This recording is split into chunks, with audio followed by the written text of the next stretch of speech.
pull out the transmission fluid. My God, that transmission fluid smells horrible. What the tube looks like. Hello, my Rover friends, and welcome to the Lucky8 channel. Today, I'm going to show you how to change out the plastic transmission filter on an LR4, and we're gonna upgrade it to the metal one. It's a pretty easy job for the most part. I get all the bolts out, drain the fluid, of course, and there's a little stem here on the plastic one. I'll show you how to get that free. Once it's down, you can put in the new style filter and then upgrade your transmission pan to metal. Let's get this car in the air. Cue the intro.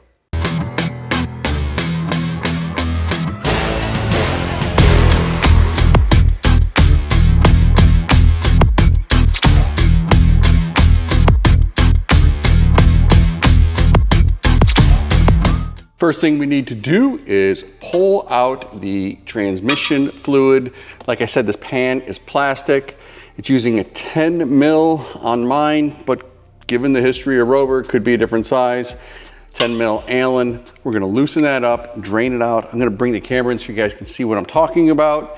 We got all the fluid out and we'll take a look at the torques. Right here is the Allen that we're looking for. Kind of sneak it in between the cross support and the crossover tube on the exhaust. Right there, we're gonna spin that free, get all the fluid out.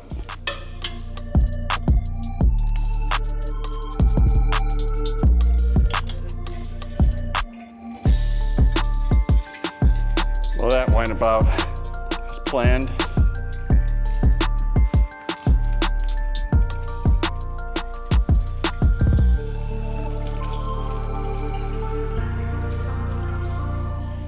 My God, that transmission fluid smells horrible. Okay, next thing we want to do is get in there with a T40 Torx and start taking out a ridiculous amount of bolts. I'm not even gonna count them. I'll do a quick 1, 2, 3, 4, 5, 6, 7, 8, 9, 10. You got about 20 bolts to get loose. The ones above the cross support or the frame supports here are a little bit difficult. Take your time, don't strip them or you'd be really unhappy.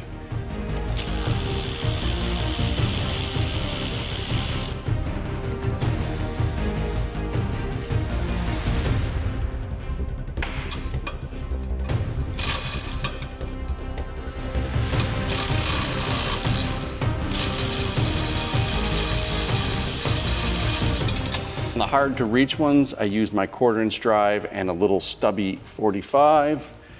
Get it in there like so.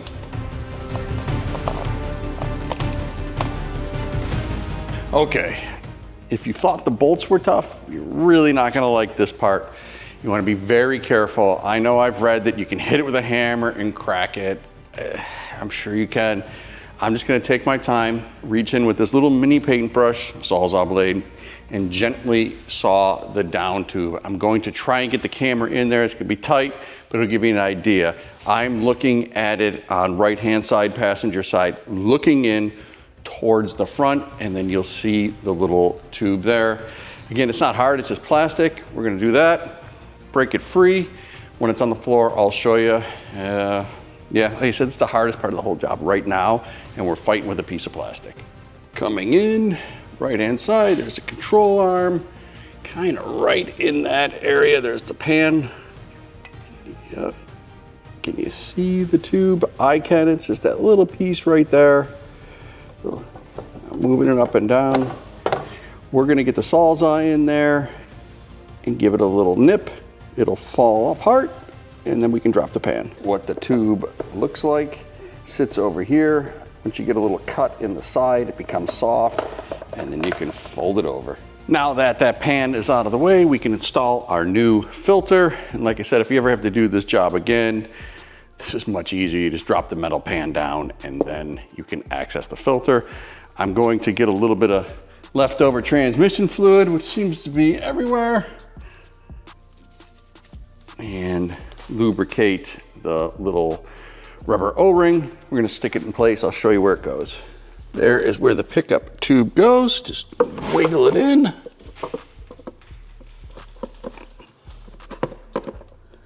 Job done. All right, we are almost done. In the kit, you're gonna get a gasket and a bunch of new bolts. We're gonna align the gasket. I'm gonna try to align the gasket with one hand here. All right, job done. Put it in place. Easy peasy. The drain goes to the back, but the way the pan is shaped, you can only put it in one way. Once you've wiggled the pan into place, it's time to put in all these bolts. Sometimes they're hex heads, but usually they're Allens as shown. I was able to get those up there. They weren't easy. If need be, you could make your life easier or harder depending, and drop that rear core support. But do not tighten them all up until you've got them all in place. Let me re-say that. Don't tighten it all the way until all of them are in place. Like this. Now that these are in place, I'm gonna tighten them all down and we can move to filling the transmission. Next up, it is time to fill the transmission. So you got a bunch of these quarts and you need to get the fluid into the side of the transmission. I'm gonna show you where the fill plug is. I use a siphon tool. Just draw it in, push it into the transmission. You can also use the little hand pump one. I don't see any way that you could use a funnel to fill it.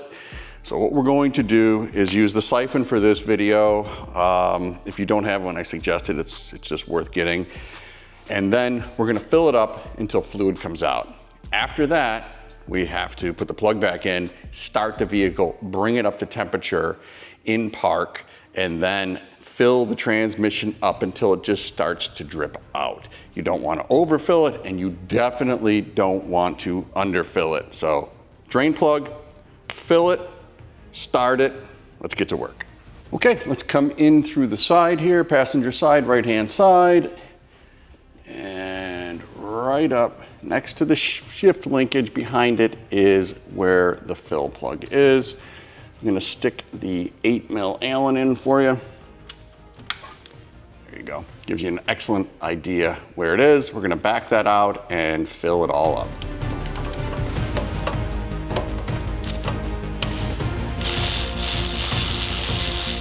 Now that you have the transmission pan filled, the plug is back in. We're going to start the vehicle, let it get nice and warm. We're gonna row it through the gears a couple times. So park, reverse, neutral, drive, stopping at about 5 seconds at each one. We're gonna let it go back into park, bring it up in the air and idle it as we pull the plug back out and fill it. And the goal is to fill it until fluid comes out, and we're gonna let that fluid come out and just start dripping slowly. That means this job is done. You can put the plug back in and take it for a test drive. Let's get it started and filled.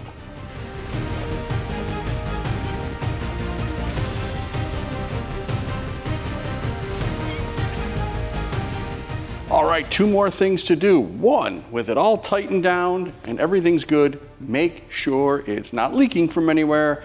If it is, we do have extra gaskets, but I'm sure it's not because you guys did a top-notch job. And second thing, be sure to follow for more Rover content.